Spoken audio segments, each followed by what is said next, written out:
Hello, good morning. Just wait a few minutes for the session to pick up, people to file in. Yeah, sure.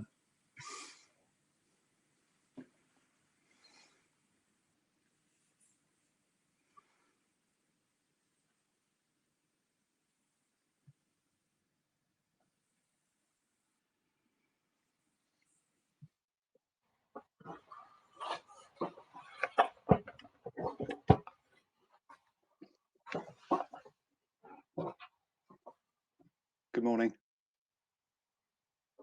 Morning, Mark. We'll just give a couple of minutes for everyone all the panelists to get here. I guess first of all, that's quite important, and then and a few minutes for the audience to file in, and then we'll get cracking.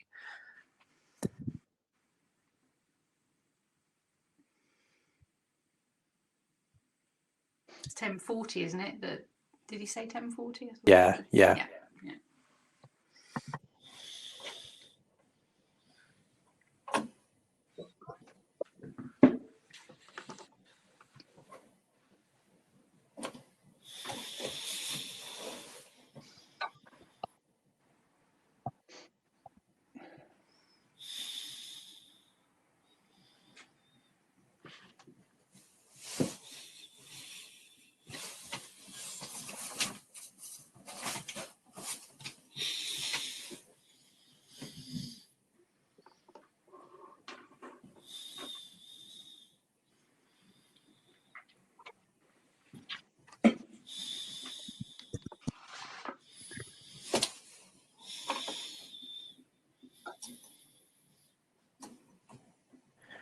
Just before we kick off, just a reminder to speakers, if you're not speaking, just to mute your mic.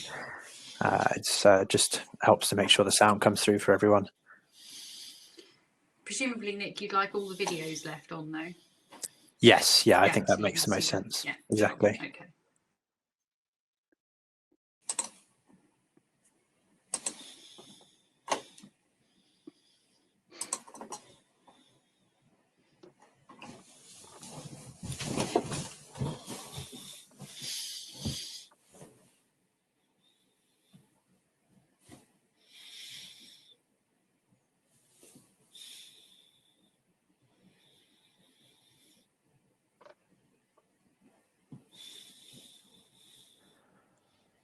Well, I make that 10:40, so let's kick this off. Good morning, good afternoon, good evening to everyone joining from around the world.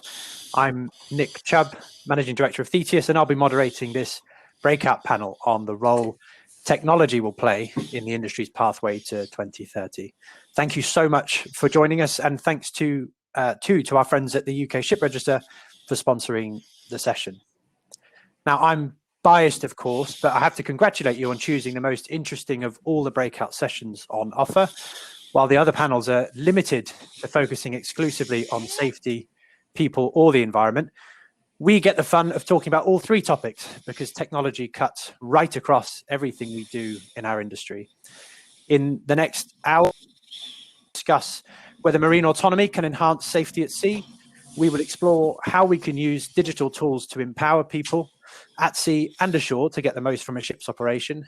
And we will attempt to tackle the mammoth subject of decarbonisation by examining the immediate role technology can play in helping us to reduce the industry's carbon footprint. You'll be pleased to know that with such a challenging agenda ahead of us, I'm not up here on my own. I'm joined by an esteemed panel of experts who each look at the industry through a different lens. Joining me this morning is Sarah Kenny, the CEO of Engineering and Scientific Services Group BMT and Chair of Maritime UK. David Davenport-Jones, the Director of Classification Society, American Bureau of Shipping. Mark Warner, the Maritime Marketing and PR Director for leading satellite operator Inmarsat. And Mark Seastron, the Strategic Lead for Maritime Future Technologies at the Maritime and Coast Guard Agency. And last but by no means least, of course, is you. This is an open forum. We welcome debate, discussion, and dissent. So please use the chat function on the right-hand side that you can see. What tends to happen in events like these is that there are no questions in the first 55 minutes, and then everyone wants to ask a question in the last 5 minutes, and we run out of time. So all I would say is ask early and ask often.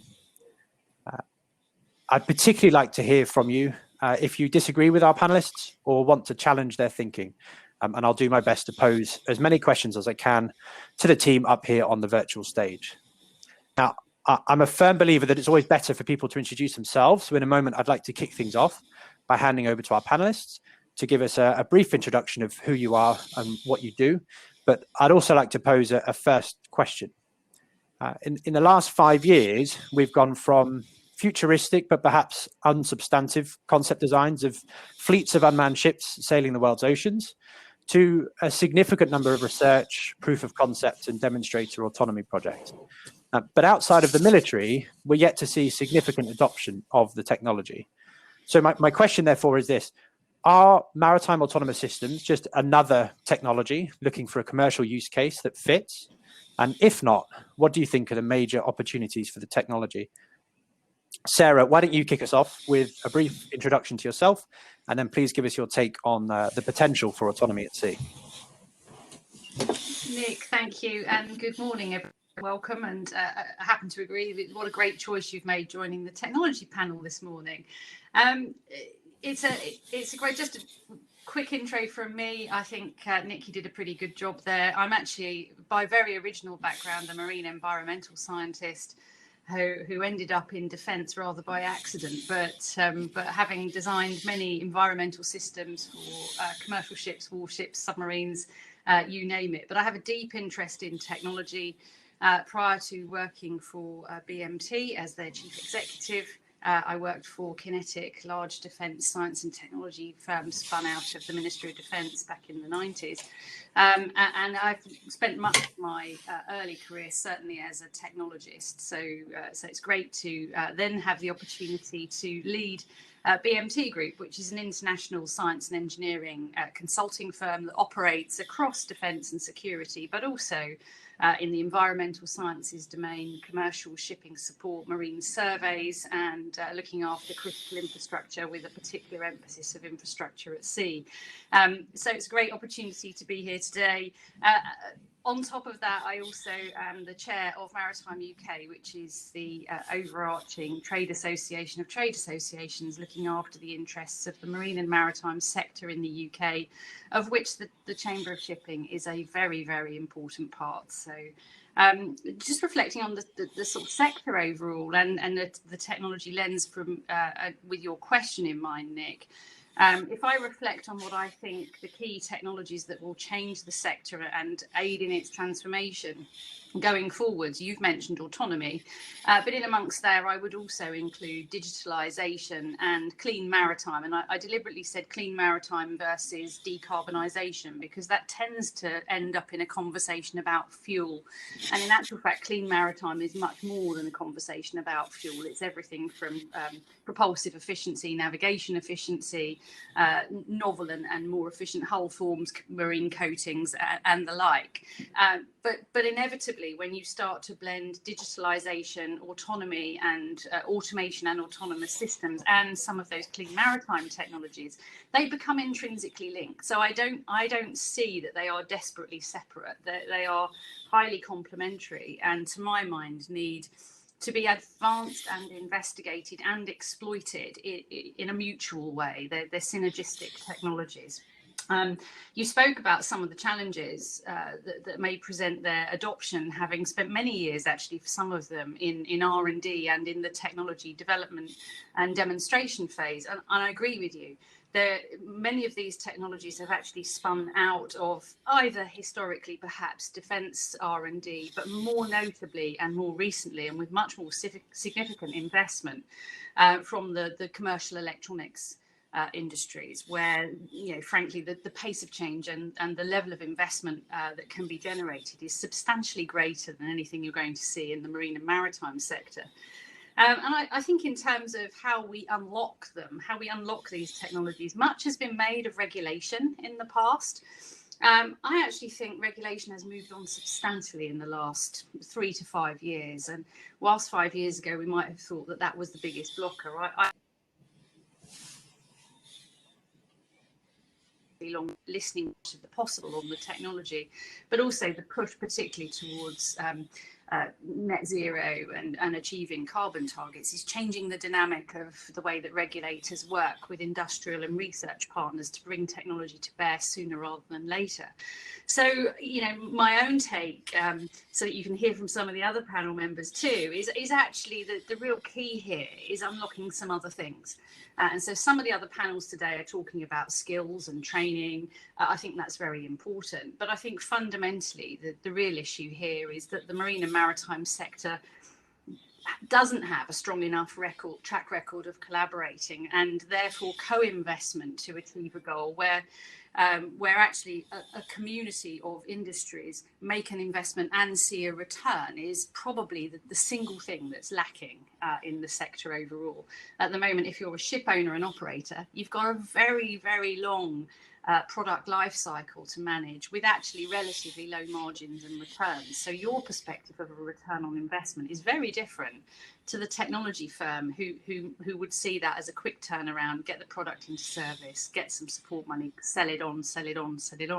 And actually it's the fact that we don't join these things together, I think, where you're just failing to achieve the benefits of I invest, you get the return. Actually, don't we both want to invest and get the return? So I think there's a leadership, collaboration and co-investment angle here. And that includes government too, of course.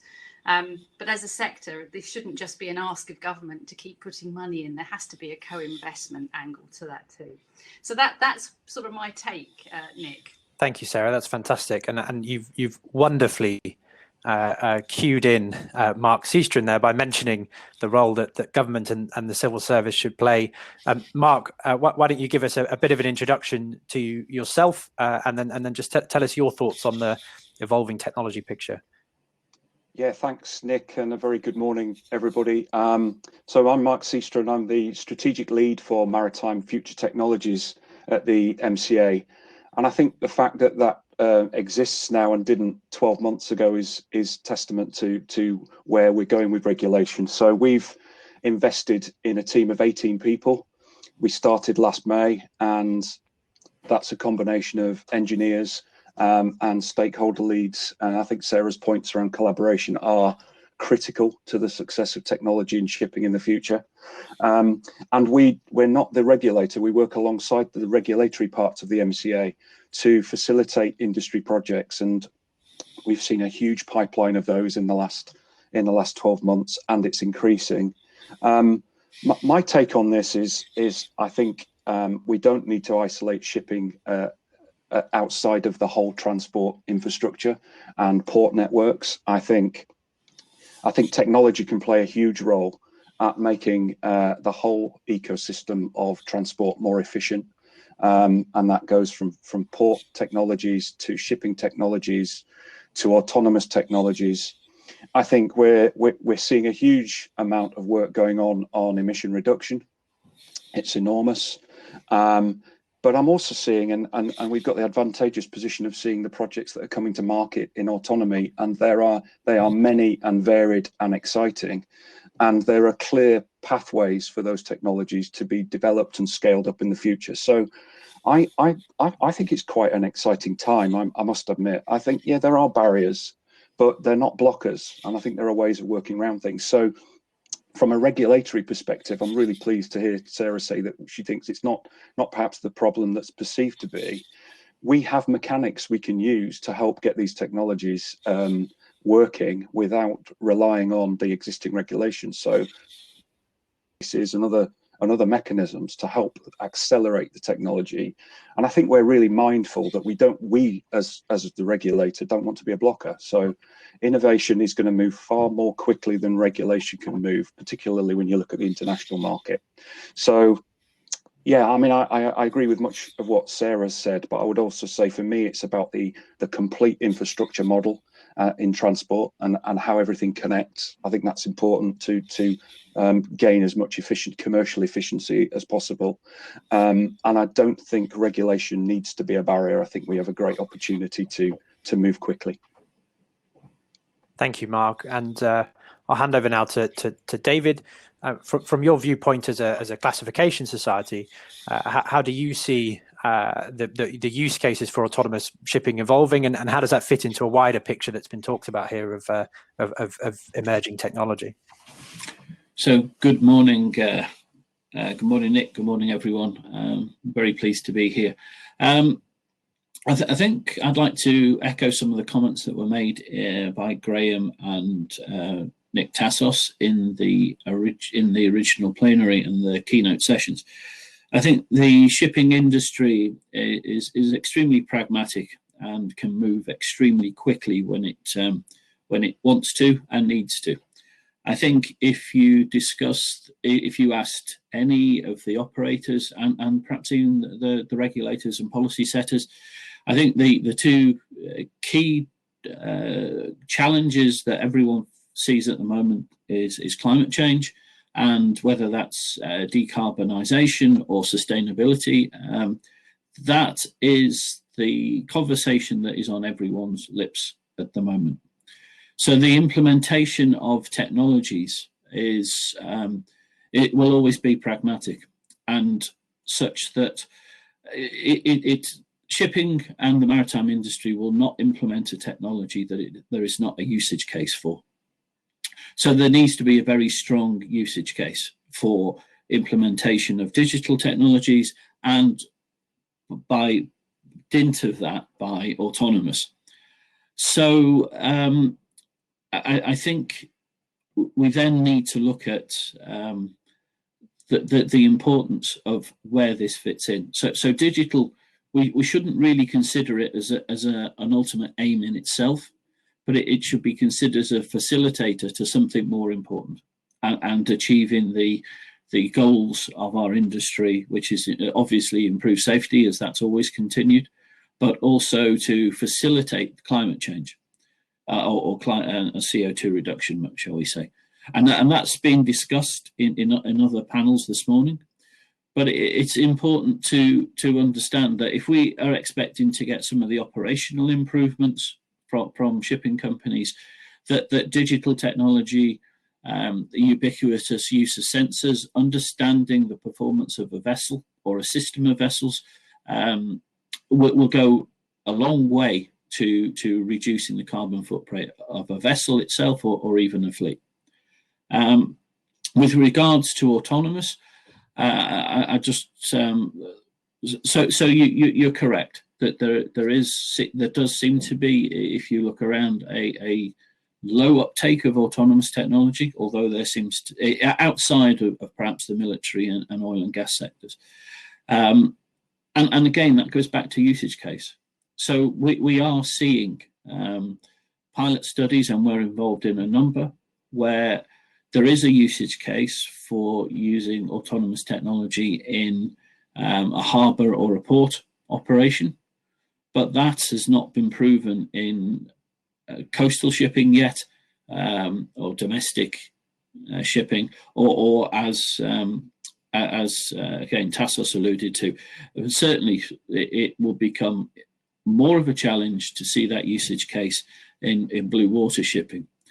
And I would just like to add one comment. The reason that that we have crews on board is not just for the continual driving of the ship, shall we say.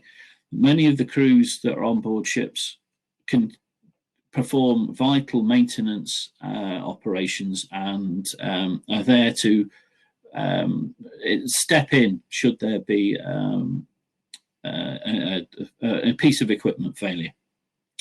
So you can imagine then that for harbour and port operation, that's quite the intervention is relatively simple. Maintenance can be done when those vessels are not in operation, but then as you go further afield, you then get into a situation where it's not so easy to repair. And consequently, we also need to parallel the ubiquitous use of sensors and monitoring technology with a step change in the reliability of equipment and machinery. And ABS we're working to do that with many partners, through publications of our smart technology guide, how to instrument vessels, and even our latest advisory on autonomous shipping. Thank you. Thank you, David. I think you make a great point. A lot of the focus on autonomy is around navigation and being on the bridge, but I think until you've spent hours chipping rust off a deck, there are a lot of things around a ship that are going to be really difficult to automate. So it's a really interesting point. Mark, David said that digital is a facilitator of new efficiencies, and I kind of see Inmarsat as the connectivity infrastructure provider, a facilitator of digital. So from your viewpoint across the industry, so how do you see this landscape shifting? And please also just introduce yourself a little bit, please. Okay, thanks for that, Nick. And yeah, so in terms of my background, I was at sea in the 90s, both on naval vessels and RFA vessels. Sent a text message and one of the first emails on a 9 kilobit service. Then I went on to work for Lloyd's List, and at Lloyd's List I'm not sure it was the privilege, but I covered a lot of the dot-com boom in the around from 1999 to 2003. So a lot of big shipping names get involved in terms of, the new digital revolution. Heard a lot about that, a lot of noise about disintermediation. There were some winners, but there was only a few in the shipping industry. There was a lot of losers, I have to say. That kind of, so obviously I could see it from that side of things. Then I went on to work for startups and scale-ups, and in the midst of it, they're seeing on a kind of day-to-day operation piece. And then for the last coming up for 5 years, I've been with Inmarsat, and one of my kind of key roles at Inmarsat is the kind of looking at research, working with companies like yourselves, Nick, Thetius, in terms of producing research into kind of digitalization trends. And also not just working with third parties, looking at our own data in terms of what we're seeing, what are the trends we're seeing, and then also, and Sarah touched on this as well, and I think this is very, very valid in going forward, certainly in the next 10 years, is that kind of collaboration element to it as well. Collaboration between, big companies, the BMTs, the Inmarsats, the Shells, etc., but also, most importantly, collaboration with startups coming into the industry as well. And we're quite lucky now in the UK. I think there's a number of startups coming in, providing services that meet the kind of the demands of autonomy, digitalization, clean emissions as well. And obviously the government is fostering that with their innovation programs. Obviously Marri Research, Sarah as chair of Maritime UK knows all about Marri Research and what they're doing as well. So I think there's a real kind of shift, I would say. And, we're seeing it. So just to give you an example, 2019, the amount of data that the average ship was using was around 2 gigabytes. At the beginning of 2020, that was around 4 gigabytes a day. So that's the download volumes per day. At the end of 2020, and obviously with everything going on with the pandemic, the average ship is now over 8 gigabytes a day. It was a doubling in less than 6 months, when previously we've seen doublings like every 9 months to a year. We're now seeing doubling of data, and that shows, that shows the kind of it shows that obviously crew welfare and the crew using more data for their own usage. But what we've really seen as well is the uptake of applications on board, remote access. I think we've seen a lot of companies, class societies and others wanting to get access onto the vessel, wanting to push out data. And of course, you've seen the whole, from an operational perspective, video conferencing, CCTV being done on board. And connectivity is obviously allowing that right now. The capacity out there, and it's not just us, satellites are, for want of a better phrase, sexy at the moment. You have companies like Elon Musk, personalities like Elon Musk now moving into that sector as well and providing, looking at connectivity. But it's not just about the connectivity to the vessel. As I said, it's about the collaboration piece as well.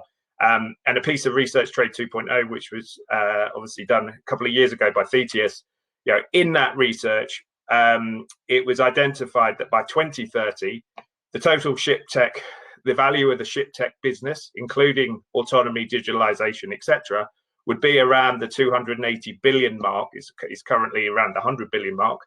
But more importantly, 40% of that would be from SMEs and scale ups, and not the big players that we've been so used to over a number of years. Years ago, today on our application, in terms of the number of application providers that we have, which is around the 50, we're seeing that 43% are startups and scale ups, which is really showing that there is the disruptors are now moving into this. Now, the other thing to say is that there's also a lot of proof of concepts, and that comes back to the collaboration piece. Startups will struggle to gain momentum in the market if they're not working with, the players like ourselves, the BMTs, etc., but also the shipping companies who want to change and want to move as well. And we're seeing a lot of proof of concepts. And to David's point as well, we're now also seeing it from an autonomous perspective too. In fact, over the last 6 months, the number of inquiries about using connectivity in our technology platforms has probably quadrupled, from unmanned vessels now starting to move, starting to get investment and starting to do things. And that's just around the UK coast as well. So I think the key points from my piece is, again, that real collaboration whenever we talk about autonomy, automated systems, digitalization. The other thing, and again, this kind of points to what Maritime UK are doing, and I think they're doing a fantastic job, is that kind of skill set and getting it, they're kind of out into schools, and the next generation, I think, is going to be very, very key. We obviously I straddle both the UK space sector and the maritime sector. The UK space sector, what they're doing in terms of apprenticeships, etc., you're seeing a huge increase. I mean, I've never seen it like that, and I hope, and through what Maritime UK are doing with their kind of outreach, that we can do that as well. So I think you've got to, as you said, we straddle all those 3 other sessions, and skills, I think, is vitally important to that. And I think we have to look at, what are people, what do they need? What they need when it comes to autonomy and digitalization in 2030 in the maritime industry, and particularly in the UK. Thank you, Mark. This theme of collaboration keeps coming up, and we've also had questions from the audience around that coming up as well. And please do keep the questions coming. They're far more interesting than the questions I have written down on my sheet. So we'll start asking yours. It's on the session tab on the right hand side in the chat. Michael Bibby has asked about collaboration. Maritime UK is the obvious body to coordinate collaboration in the UK. Sarah, he's picking on you here. How do you see Maritime UK taking a role in coordinating with class, regulation, training, shoreside finance, insurance, etc., to develop new technology? I think that's a really important point, and it's come up time and time again in these early opening speeches. Yeah, thanks, Nick, and thanks, Michael. Always good at asking me an awkward question. I've missed him such a lot. I think the simple answer is great listening to Mark's very positive feedback about MUK, but the simple answer is, what you have to remember about MUK is that it of itself is actually a rather small organisation with a petite secretariat. The whole purpose of MUK is to unify this incredible sector that we all work in, and the strength of MUK comes from the incredible strengths of all of the organisations that contribute to it, show leadership alongside it. And we have one strategy at MUK that reflects the combined vision and efforts of the whole sector. And I think that I'm not trying to give you a sort of glib or political answer. What I'm trying to say is that we reach out by default into all of the right expertise, whether it's recruitment or looking after seafarers or technologists, the ship owners, ship insurers, the marine services industry. That's the strength really of MUK, is that willingness to coalesce and come together. So whilst I said in my introduction about the lack of collaboration, what I mean is galvanizing that around co-investment. I think that the real success of MUK is the fact that it is a function of the incredible organisations that come together and collaborate through it. And the work Mark's spoken about, MARI UK, Maritime Research and Innovation UK, is a great example actually of a number of companies, all of whom are members of the broad spectrum of organisations that make up MUK, and have come together and deliberately agreed to create a coalition of the willing, including co-investment, co-direction of research, understanding what the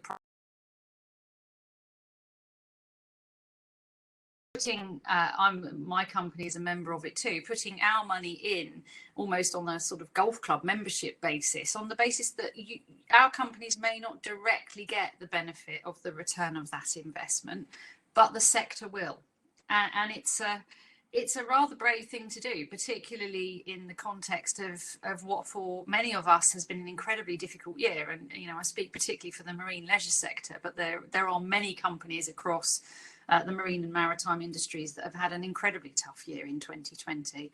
So to still have that willingness and vision to co-invest, to understand that there are technologies that will transform the sector, and we all need to remain dedicated to making that investment in spite of having had a tough year, is very important. And so I think MARI UK is, if you pardon the analogy, a flagship programme for the marine and maritime sector, and I expect and hope that it will inspire more and similar collaborative and co-investment models. MARI UK has also been fortunate enough to have attracted government investment, particularly the support of BEIS and DFT, and I think that's part of its success. And to me, that although it's early days still for MARI UK, it is absolutely the model that I would like to see develop, grow, and be replicated across other parts of our sector. Thank you, Sarah. And Mark, I guess sticking on that theme of collaboration and collaboration to enable investment in the sector and investment in new technology, what role do you see the MCA taking going forward in this new remit that you've been handed? And also, I'd just like to weave in Kerry Forster's question there, which is specifically around capital tax allowance. But rather than perhaps answering that, I'd be really interested to know how you see the MCA working internally with government to enable innovation, which I think is really what's being driven at there. Yeah, thanks, Nick. And that's a really good question. I think there's two ways in which we can help. I think our collaboration is already happening with major industry players and the startups. We're seeing things from different dimensions, and we're getting very close to ship owners and operators in this space. And we feel we have a role to play, and a strong role to play, in helping influence government policy. Because we're very operational, we see things as they're happening at the front end, and I think that's really crucial. And I think with respect to the specific question, I've been lucky enough to be working in and around the UK maritime economy space, and we've been doing quite a bit of work on what will help accelerate and re-stimulate growth in UK maritime over the next few years. And there is a lot that we can do, for sure, and the system can be advanced to enable technologies, to enable the green recovery.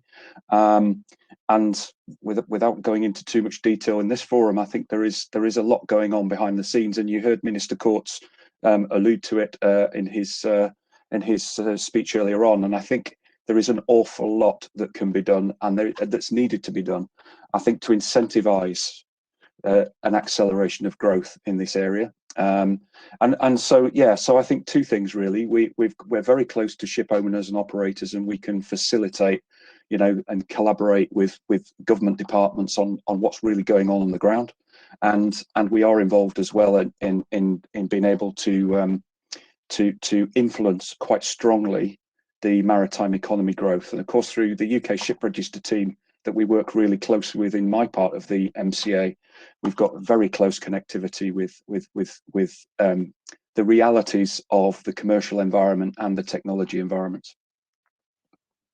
Thank you, Mark. That's really interesting. I'd like to focus a little bit now on some of the more practical aspects of using digital technologies on ships. I think it's very easy for us to just assume that we should just go digital and that'll all be great. Alistair Anderson from the audience has made an excellent point that one of the problems with automation and technology is the kind of information overload that crews have to deal with. And I think we see this both in a sort of operational perspective with things like early exit systems that were very much information overload, but then also just in the volume of paperwork and admin that crews are constantly having to do to deal with day to day. David, I'd like to bring you in on this. Obviously, from a classification society point of view, can technology be the solution in addition to just being the cause of information overload? It can be part of the solution, absolutely.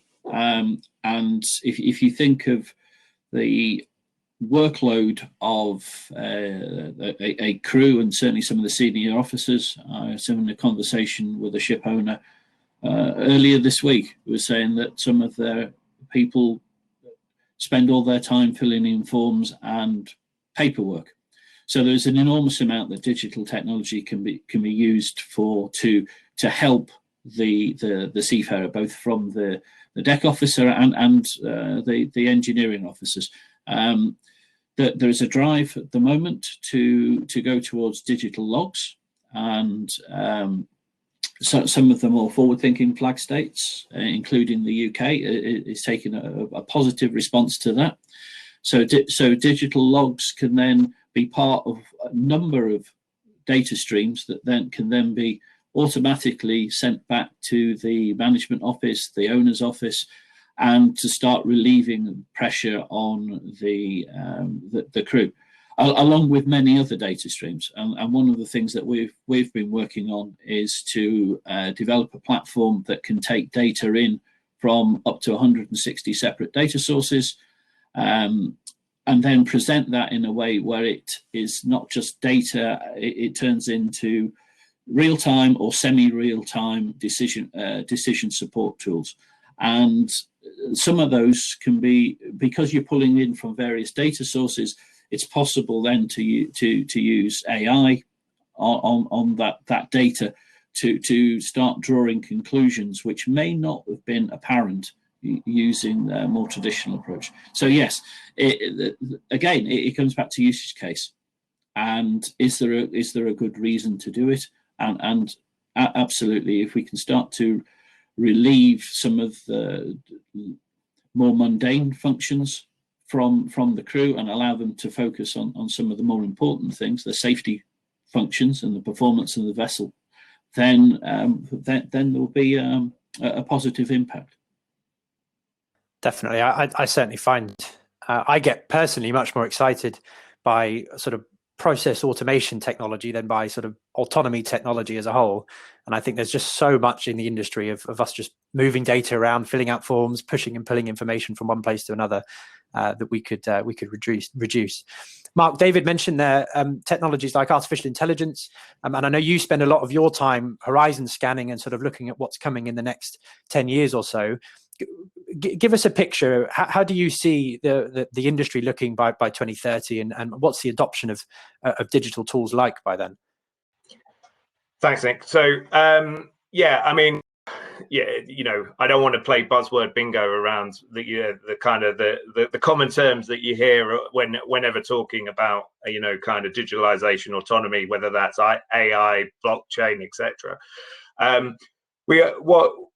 And I think actually, if I kind of pick up on a point previous as well, I think, and as I said, I mean, I was kind of unlucky to be around when they were trying to adopt technology, change mindsets, 20 plus years ago. And I think the real difference now, and this kind of alludes to also what David was saying, was the fact that, product development has changed. And it's not just, right, we've got a product, we think this is what you want, and throw it over the fence. I think it's much more now that kind of, that minimum, that agile methodologies, a lot of the software developers and technology developers we work with all adopt that kind of, let's go with an MVP, then let's test it, let's get it on board, let's kind of test get all the reactions, the feedback, and effectively from a mindset perspective, whose mindset do we need to change and how do we change it? And I think that is been the difference that I've seen, from 20 years ago, whereas previously, and I'll readily admit, Inmarsat was one of the companies that was kind of, we've developed this product, it's going to be e-procurement, it's going to change everyone's life, and then but they didn't then talk to the users, and certainly they weren't just the only ones. There were some very high profile people involved, and they didn't take off. So I think the change is really from the product development perspective, and it's then, it's where you can then apply AI and do it on a very small scale, wearable technology. How do we overcome the challenges of wearable tech? Smart glasses, how does that work in an engine room environment? How do you get around that? Okay, we've seen these issues, let's go and try and solve it. Who do we need to bring in? And again, it comes back to that whole collaboration piece. Who can come in? Who's got a solution to solve this specific issue here? So I think, from a blockchain, as mentioned earlier, we're seeing much more demand for getting data and getting access onto the vessel to pull off data. And that will continue to go. I think you kind of, and that drives, vessel performance software. You're seeing, the real need for real time, moving away from the noon reporting, the static noon reporting, into a kind of real time frequency. And then how does that apply to, generator modeling? How does that apply to fuel efficiencies, etc.? So I think, there's not one piece of technology that's going to change. I think there's going to be lots of different small ones, and you will have experts, and you will have kind of companies that specialize in that. And that, from an Inmarsat perspective, obviously, we've taken the approach that we're not a fuel performance optimization software provider. We're not a navigation, Ectis, update chart provider, all of those.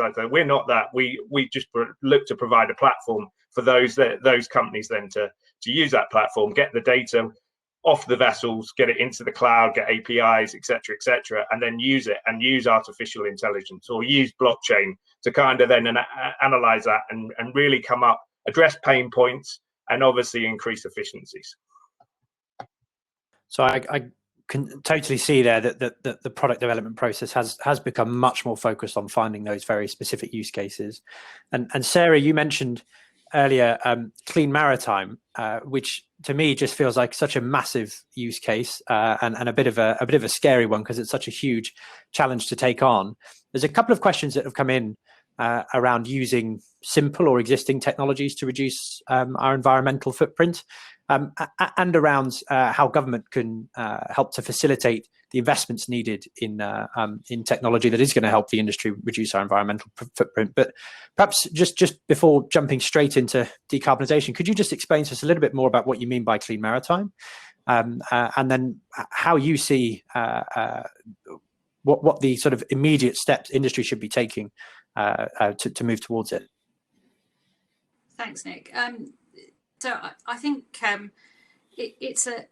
just in terms of data, ton for ton, the marine and maritime industries are cleaner than any other mode of transport. So it's an interesting point of context, but of course that doesn't detract from the appetite to change. And I think understanding that governments all around the world are now starting to adopt at pace progressive approaches, including targets towards achieving net zero by 2050, or in many cases now 2030. We've got a significant change of direction in China fairly recently. We've got Biden coming into power in the US and reversing Trump's position on the Paris Climate Change Accord. We've got COP26 happening later in the UK, hosted in Glasgow, assuming that all of our restrictions lift, I presume. Otherwise, we'll be doing it like this. So some very important political, regulatory, but also societal changes that are demanding that industries now don't greenwash, don't make statements about green aspirations or try and use data to cover up the relative inactivity. And I think actually what I detect across the sector is a strong desire to be greener and cleaner. So I think that's a sort of an important bit of context to set that this is something that not only is you could say, well, the regulation and political intent is there and societal intent is there, therefore we must do it. I also detect a strong sense from the sector of a desire to do it and change.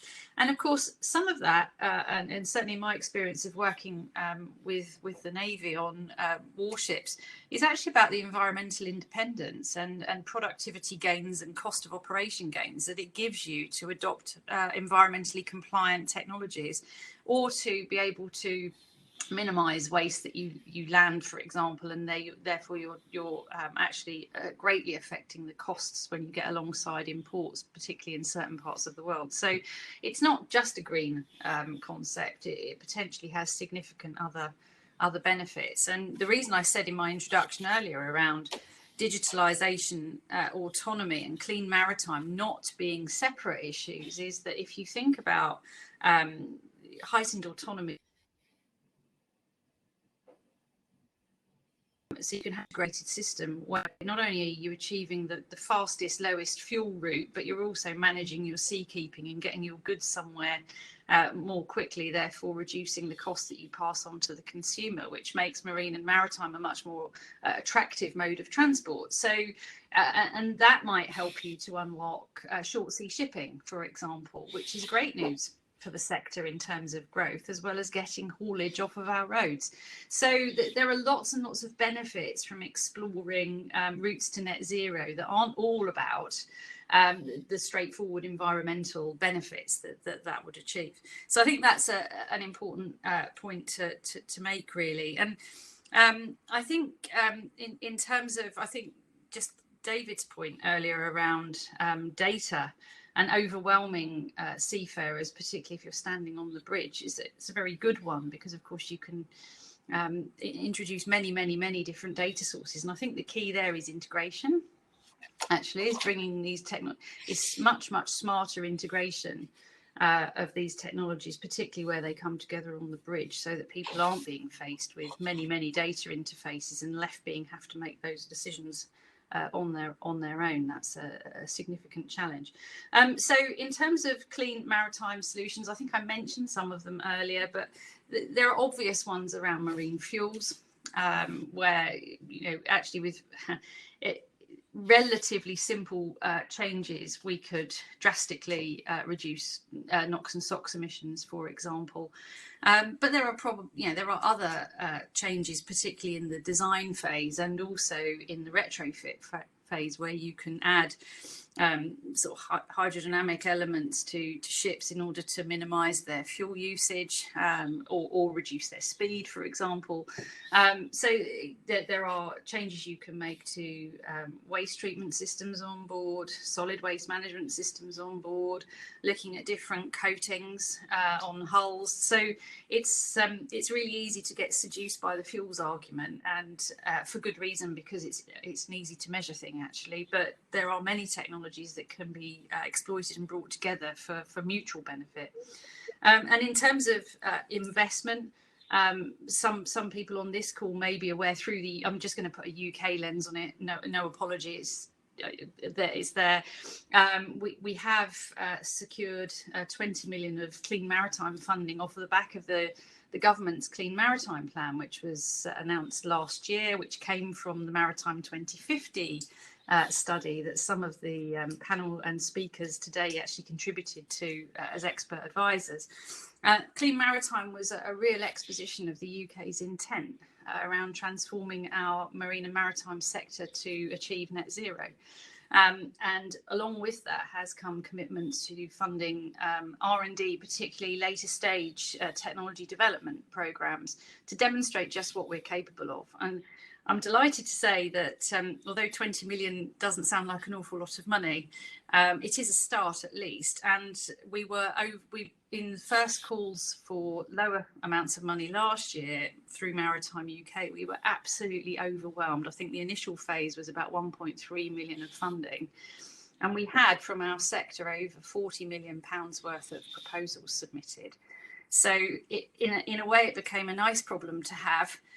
because the quality of the proposals was incredible. But I was truly inspired by the appetite and the ideas of the UK research, development, technology, OEMs, all sorts of small to medium enterprises. The vision for what we can do is very, very strong. But as per my earlier point, what we need to do is put some grist to the mill and find ways of co-investing to make these technologies a reality.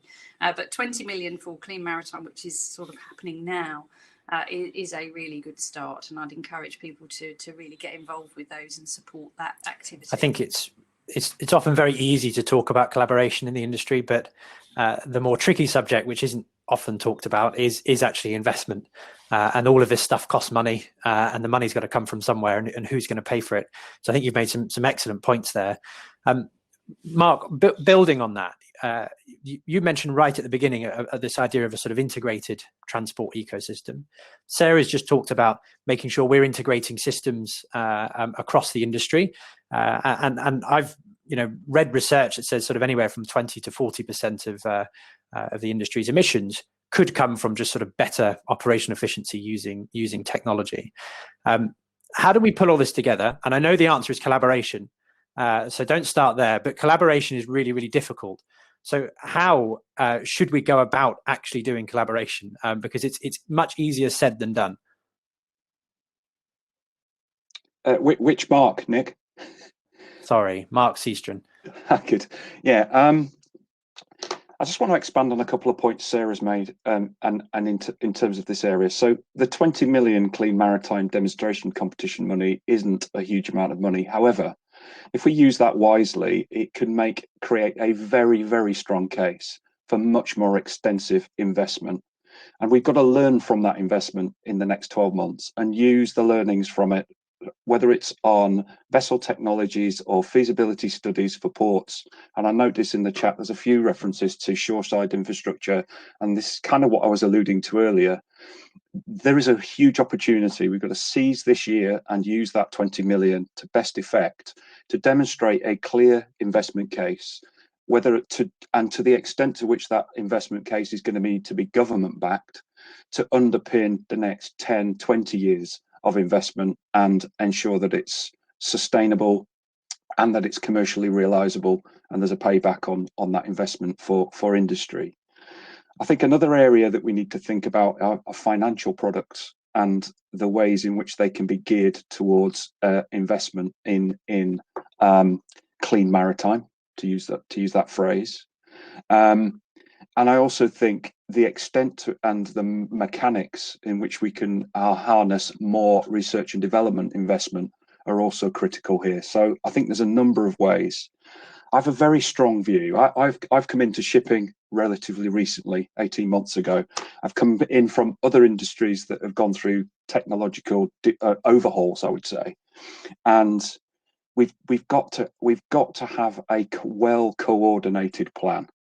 And I think Maritime UK do a brilliant job of bringing things together, and I've been working closely with Ben recently on many fronts actually. And I think it's a matter of having a clear roadmap as to how we're going to get there, and then what investment vehicles are needed to reinforce the right areas, because there's a real danger of scattergun if we're not careful, and that we don't have a well coordinated plan, and that way the investment can not get the best returns and it can be misdirected.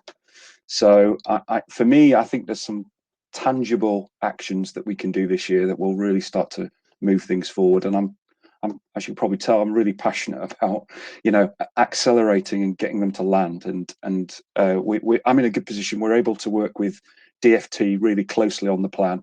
We're looking at it from the technology side of things, but we're also looking at it from the future investment side as well. I think that definitely demonstrates a real, or the beginning of a maturing of the sort of maritime technology ecosystem in the UK. I mean, that we are, very much focused on finding those investment cases and reinforcing what works.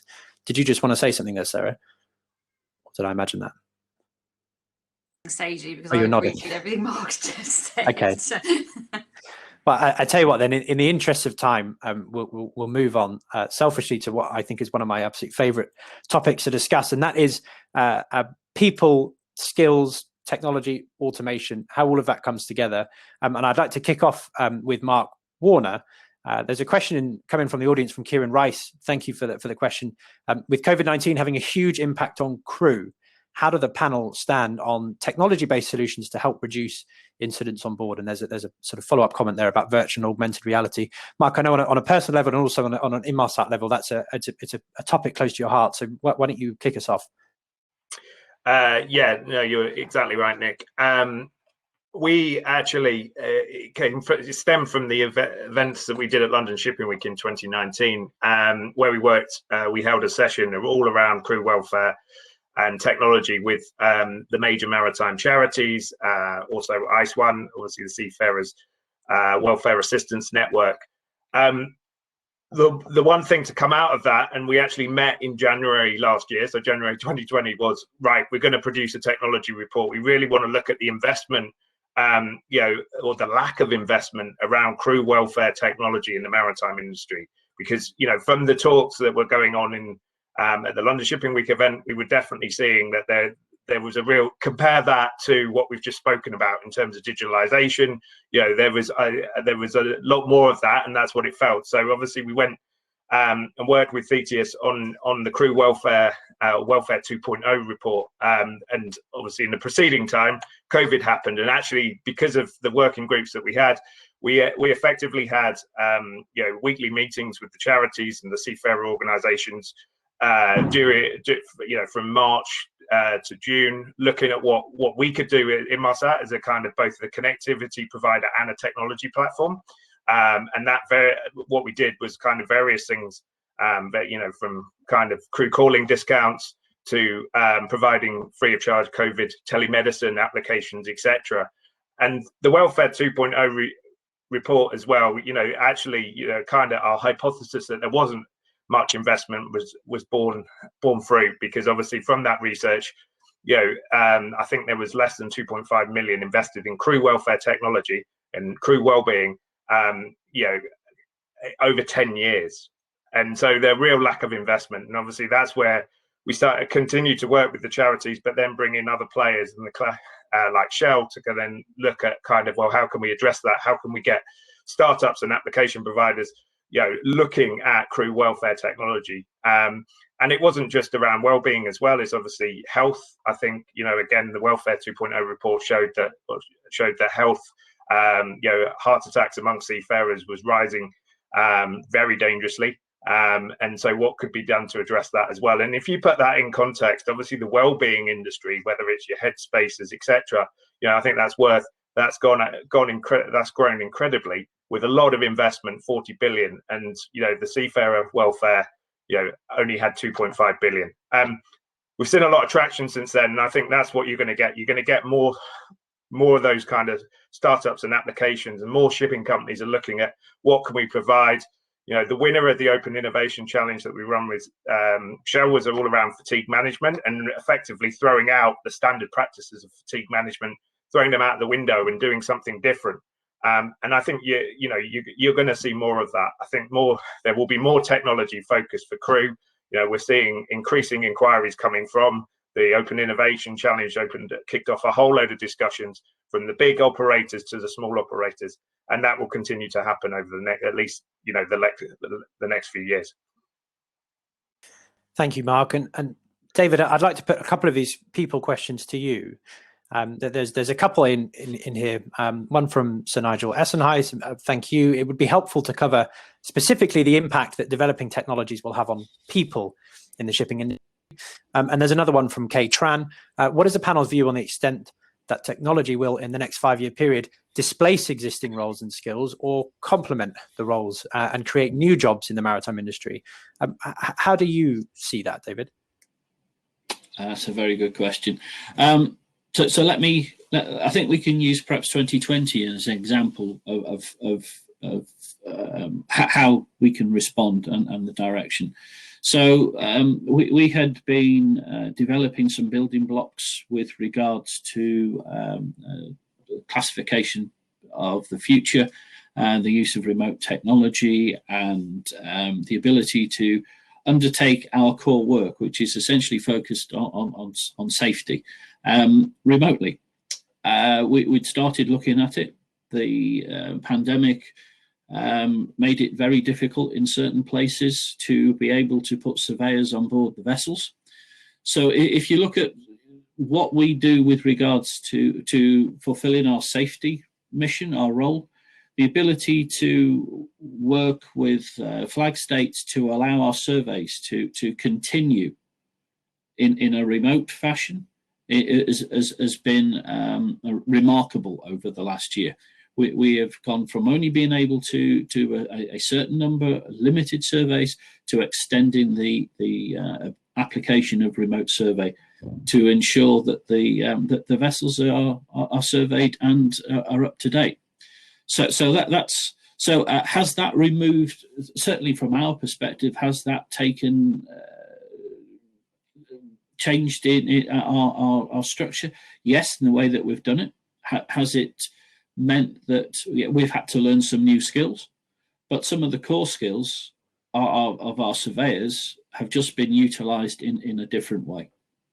So I think that there's been some, and that will continue. We won't step backwards. We won't go back. We will just go forward.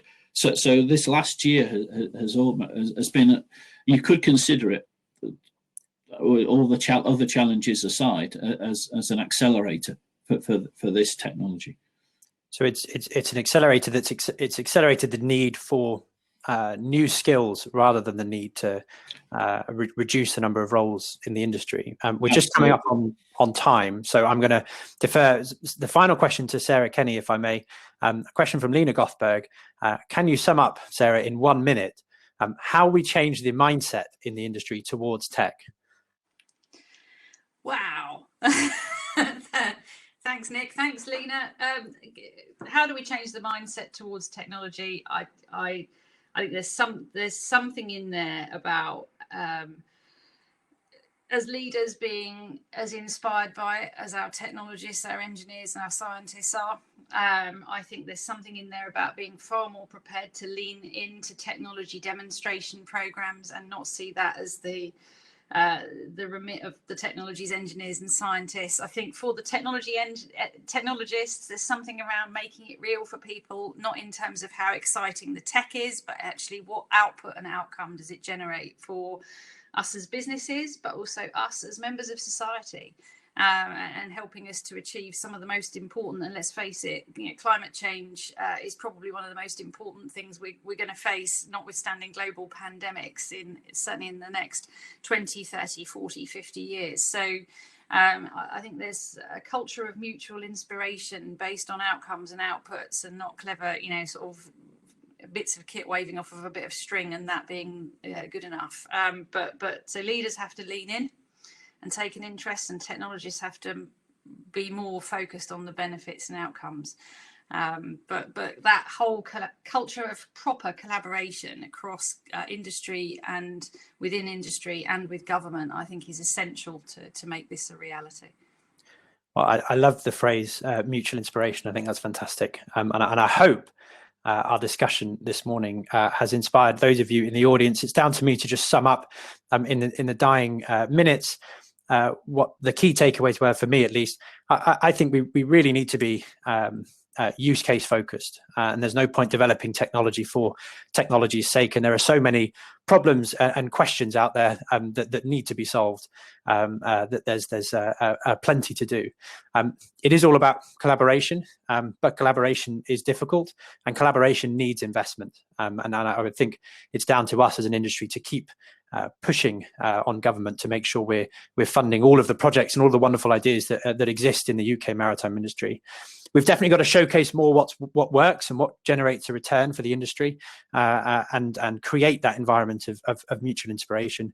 And it is absolutely all about people and making sure that all of us don't get left behind by the transformation going on in the industry, but we're taken along on the journey.